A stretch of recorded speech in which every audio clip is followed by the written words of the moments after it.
Agora, é interessante perceber, Priscila Asbeck, e você acompanha Donald Trump dos Estados Unidos, Donald Trump, ele é adepto muitas vezes de fluxos de pensamento não cartesianos, ele acaba tendo obsessões com certos assuntos, fica preso neles, depois ele próprio vai na posição contrária. E o que a gente viu foi isso, nesse discurso de mais de uma hora, ele acenando para os dois lados. Tem uma hora que ele minimiza, como disse o Américo Martins, é um pedaço de gelo que não vale nada da Dinamarca. Por outro lado, ele diz o seguinte: olha, a gente não vai atacar por conta disso, a gente quer fazer um acordo. Então é muito difícil também saber exatamente quais são as intenções de Donald Trump, porque ele dá acenos para os dois lados. Por exemplo, falou mal da China, mas depois elogiou Xi Jinping. Então várias vezes a gente vê uma contradição no discurso dele.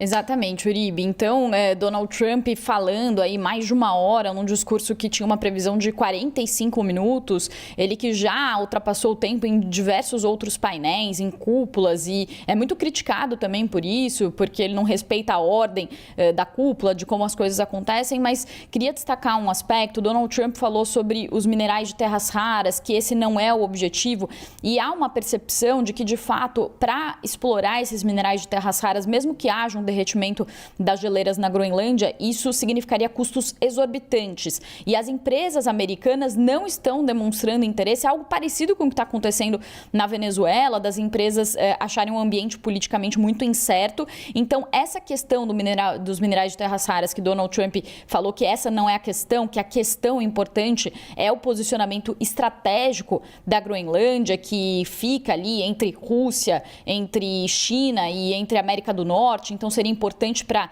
defesa do hemisfério ocidental. Isso vai no cerne da questão das intenções de Donald Trump com a obtenção da Groenlândia, que é a sua obsessão por um legado. Então, por que eu falo isso? Porque ele já falou que ele mesmo já disse que os minerais de terras raras não são o ponto principal. Aí ele fala que o ponto principal seria ter um posicionamento estratégico. Só que os países europeus, a Dinamarca, que detém a Groenlândia, já disse que eles podem fazer um acordo e que eles querem fazer um acordo para permitir que os Estados Unidos aumentem o posicionamento militar na Groenlândia. Mais que isso, Mark Rutte, o secretário-geral da OTAN, hoje em Davos também falou sobre isso, que Donald Trump está certo nesse ponto, é preciso reforçar a segurança no Ártico. Então, o argumento de Donald Trump cai por terra. Não é preciso transferir a soberania da Groenlândia para os Estados Unidos para que um posicionamento militar seja reforçado. Então, esse é um aspecto importante do que Donald Trump fala e que reforça a percepção que está sendo cada vez mais comentada aqui nos Estados Unidos,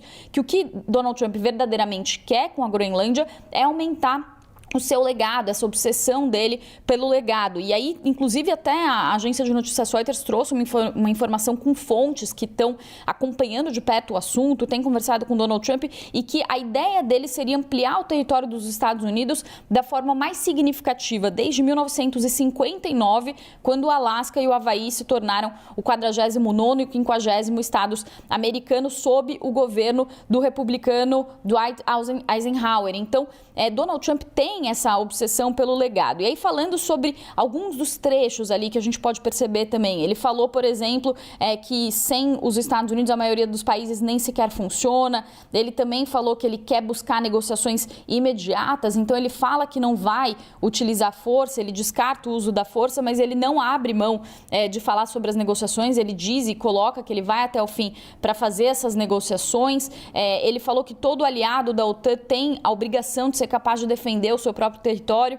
E ele falou que o fato é que nenhuma nação ou grupo de nações está em condições de garantir a segurança da Groenlândia ao não ser os Estados Unidos. Falou, como você disse, Uribe, que a única coisa que ele quer é proteger esse pedaço de gelo do mundo e das ameaças da Rússia e da China. E ele falou, inclusive, até sobre a questão da importância da Groenlândia formar um domo, ajudar no objetivo dos Estados Unidos de fazer o seu domo de ouro. E o que um analista muito muito experiente, o James Stavridis estava falando hoje, inclusive ele que foi o representante dos Estados Unidos na OTAN, é que, de fato, isso pode ser verdadeiro e há uma importância estratégica no posicionamento da Groenlândia, mas ele falou, Donald Trump não precisa assumir o controle da Groenlândia para conseguir, inclusive, esse objetivo sobre o Domo de Ouro. Então, um ex-comandante ali representando os Estados Unidos na OTAN falando sobre isso, que não é preciso uma mudança de soberania para isso.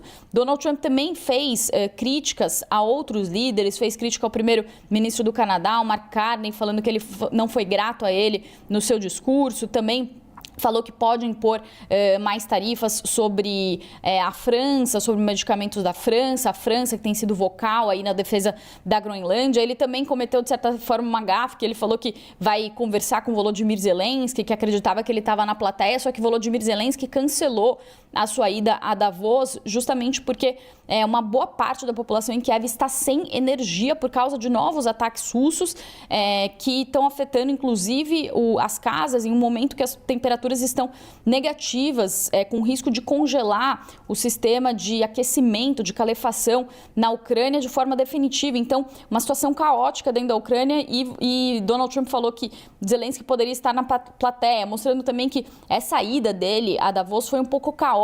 Ele que participou de um jogo, uma final de um campeonato de futebol americano no aniversário no domingo, foi dormir às 2 da manhã. Ontem fez um discurso longo de mais de 1 hora, quase 2 horas, para falar sobre o seu primeiro ano de gestão, do seu segundo mandato. Então, Donald Trump está visivelmente cansado, rouco. Ele que fez esse voo, que ele teve que retornar à base em Maryland depois de uma questão técnica ali com o avião. Então, houve um atraso de 3 horas na viagem. Então, ele está visivelmente ali cansado, mas, como o Américo falou, com muita energia também ali, falando sobre todas as suas questões e, mais uma vez, posicionando ali algumas das defesas que ele vem fazendo aí nos seus últimos discursos. Ele falou também sobre a economia, que é algo que os seus assessores queriam e gostariam que Donald Trump endereçasse em Davos, porque internamente aqui nos Estados Unidos, Donald Trump agora tem uma reprovação de 60% da população e a economia é um dos pontos centrais. Então, os assessores de Donald Trump gostariam que ele endereçasse mais essa questão do affordability, do custo de vida, nos seus discursos em Davos. Ele falou um pouco sobre isso, mas, de fato, ele falou muito mais sobre a Groenlândia, criticou também, fez críticas da Europa, falou que a Europa não está indo na direção certa, que alguns lugares da Europa não estão mais sendo reconhecidos.